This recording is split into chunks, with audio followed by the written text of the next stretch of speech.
இடைவிடாமல் தொடர்ந்திரு. நீ இடைவிடாமல் ஆராதிக்கின்ற உன் தேவன் உன்னை தப்புவிப்பார் என்றான். தானியேல் 6ஆம் அதிகாரம் 16ஆம் வசனம். என்னை விசுவாசித்த ஷாத்ராக், மேஷாக், ஆபேத்நேகோ எனும் வாலிபர்கள் அக்கினி சூளையை வென்றது எப்படி?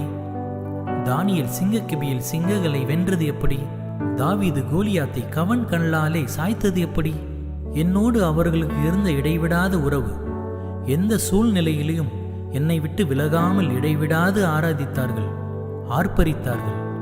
எதிர்த்து வந்த தங்கள் எதிரிகளை மேற்கொண்டார்கள். இடைவிடாமல் ஜெபித்தார்கள். எதிரிகளின் சூழ்ச்சிகளை ஒன்றுமில்லாமல் போக செய்தார்கள்.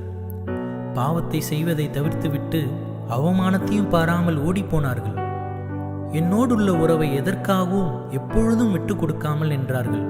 ஆகவே நானும் அவர்களை விடுவிக்கவும் பாதுகாக்கவும் பராமரிக்கவும் இடைவிடாமல் அவர்களோடு உறவாடினேன்.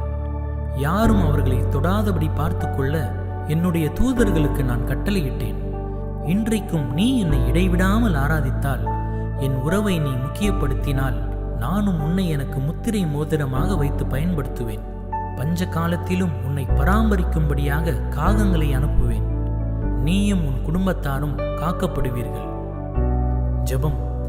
பரிசுத்த பிதாவே, நான் உம்மை இடைவிடாமல் ஆராதிக்கவும் உம் உறவை முக்கியப்படுத்தவும் எனக்கு கிருபை தாரும். இயேசுவின் நாமத்தில் ஆமேன்.